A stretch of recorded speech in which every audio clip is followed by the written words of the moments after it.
Local 15 today brings you what you need to know to jumpstart your day.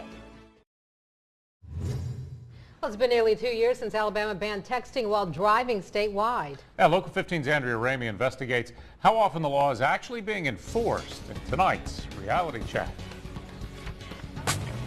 Driving along, listening to the radio, never thinking it would be me. Amy Wiggins was driving home from work in 2009 when a distracted driver texting behind the wheel hit her head on. There was nothing I could do. It was completely out of my hands. This was what was left of her car, and this is what the wreck did to her face. Her skull fractured.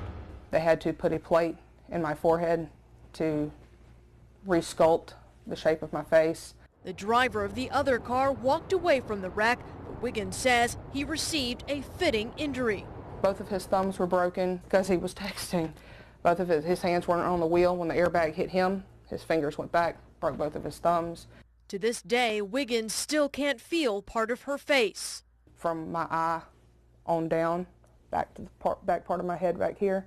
Alabama Governor Robert Bentley signed a statewide ban on texting while driving in August 2012 in an effort to stop accidents like this from ever occurring. Now, almost 2 years later, Local 15 News is comparing major cities in the state and finding some do a better job than others with enforcement. Montgomery is by far the most aggressive. In addition to the texting ban, there's also a ban on operating a wireless device there. Since 2012, officers have issued 115 tickets for that offense, as well as 43 citations for texting while driving, for a total of 158. In that same time period, Mobile has written 96 tickets. That's it. I could write 300 by myself at this corner. I think there's a lot that could be done. Though lower than Montgomery, Mobile still issued 24 times the tickets Huntsville has. Since August 2012, when the law took effect, Huntsville has only issued 4 tickets total. And Birmingham says it has no idea how many it's written because the department doesn't keep track. We took what we found to Governor Bentley.